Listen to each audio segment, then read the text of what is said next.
Hi, Mr. Smith. My name's Hannah. I'm going to be your physical therapist today. How are you? I'm well. How are you? Not too bad. So first we're going to start you off with a few questions pertaining to your wound. Okay. When did you get the wound, or when did you notice the wound? I'm not exactly sure. I just noticed it 2 weeks ago. Okay, so 2 weeks ago. Is it painful? No, it hasn't been painful. Okay. Has the wound improved or gotten worse since you noticed it? Actually, it seemed to get gotten better at first, but now they're saying healing has stopped and it needs extra care. Okay. Have you been changing positions frequently? No, I don't really move too much. Okay. And do you need help changing positions, or are you able to move on your own? Most of the time I'm really tired and I don't have the energy to move. So it takes a lot of me to even change positions on my own. So usually I need help. Okay. So I see that you have past medical history of chronic heart failure, compensated cardiomyopathy, hypertension, and cancer that was treated 2 years ago. Is that correct? Yes. So cardiovascular diseases can inhibit oxygen, blood flow, and nutrition in wound healing. Your hypertension can cause decreased oxygen flow that may hinder healing and nutrition due to decreased oxygen flow to the tissues. The compensatory cardiomyopathy means that you have stable symptoms and your heart still works well enough that you physically do not notice it. However, it may be impacting healing at a cellular level. The cancer affected your white blood cells, which are your main cells for your immune system, but since this was treated 2 years ago, it shouldn't affect your healing now. Okay. Now I'm just going to run through your medications before continuing. So you're taking Prozac, which is an antidepressant, and the side effects that you have been feeling are headaches, dizziness, an upset stomach, and you haven't really been eating much since you've been in the hospital. Correct. You're on Lasix, which is used to treat your hypertension and used to reduce fluid in your body caused by the CHF. Your side effects could be dehydration, vomiting, and nausea. And you're on digoxin, which is used to also treat the heart failure. Tylenol and Percocet, which are both pain relievers that you take when you need them.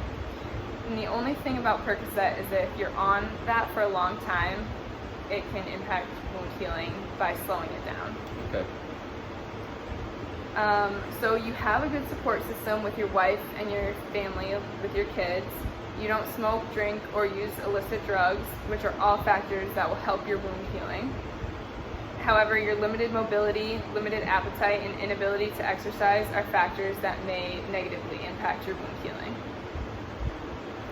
I'm now going to conduct a systems review in order to gain a better understanding of your overall health. I will start by taking your vitals, including your heart rate and blood pressure, and I will also take your respiratory rate. Okay. I will then do a range of motion assessment of your upper and lower extremities, as well as do strength testing. This will help determine if you have mobility and if you're strong enough to transfer yourself and move in bed. And now I will do some neuromuscular tests.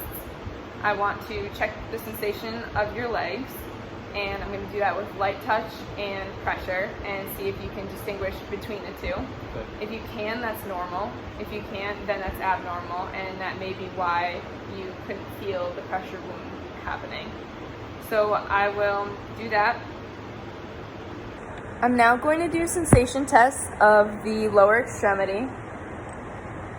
I tested the unaffected side already, and the sensation was normal, so now I'm going to do the same thing on this side. Is it okay if I roll these up a little? Yeah.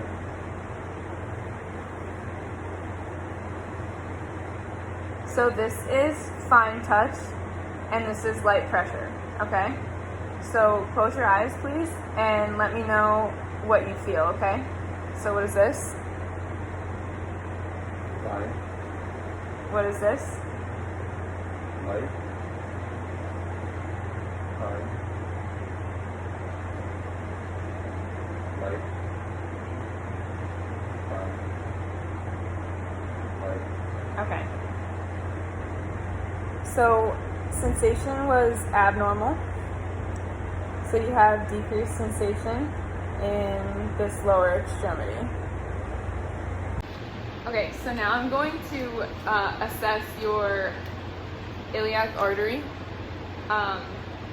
So what I'm going to have you do is I'm going to have you follow the crease right here until about halfway down, and you should feel a pulse, and this is your artery that I'm going to palpate. So let me know when you feel it, and then I'm going to put my fingers right over your fingers, okay? Yeah, I feel it. You feel it? Okay.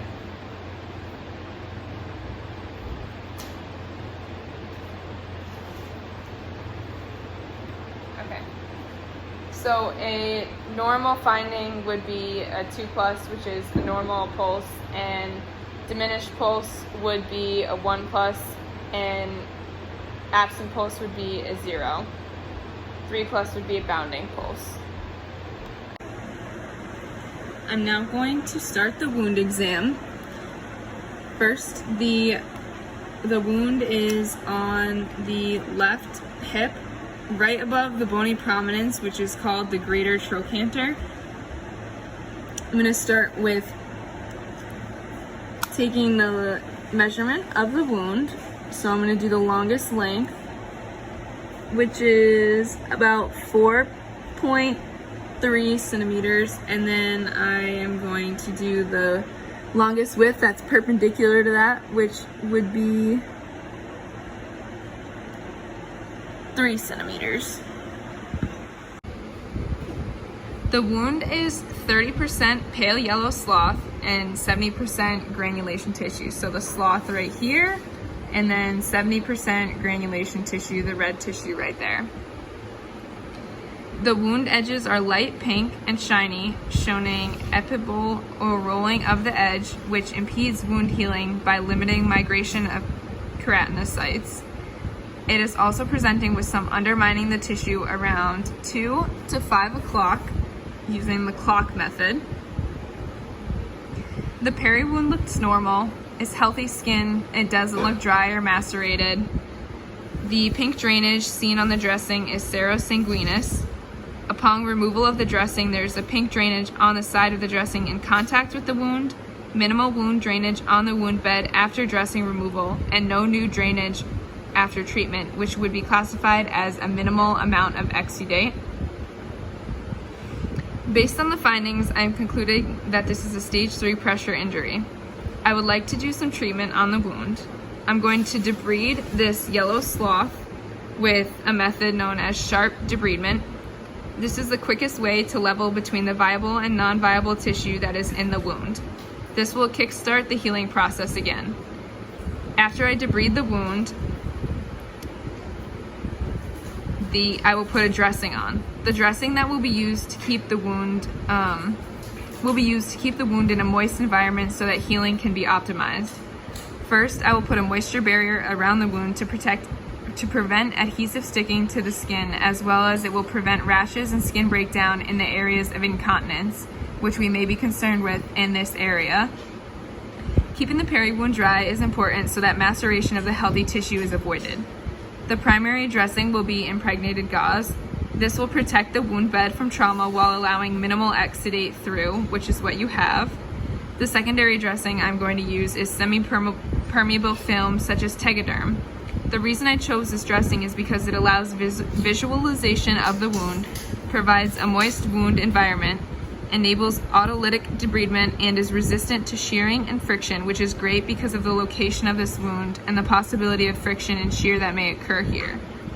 The semi-permeable film has an adhesive so it will secure itself as well as the primary dressing.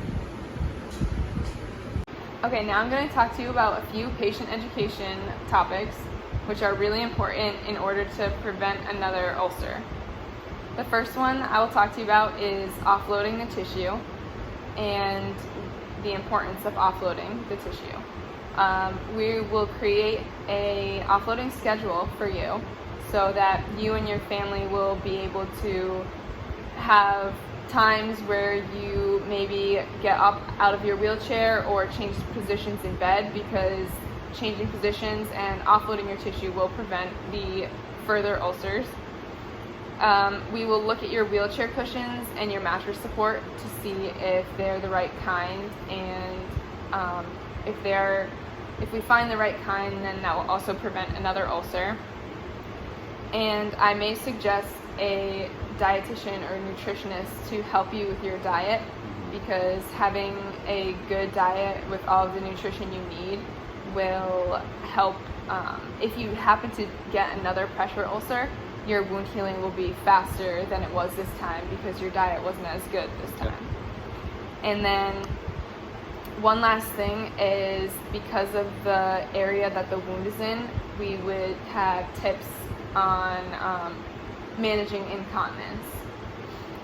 So, like I said, to prevent another ulcer, having an offloading schedule is extremely important to prevent skin breakdown.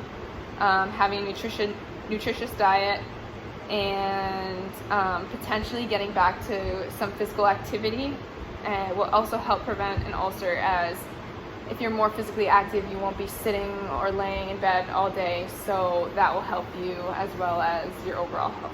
Okay.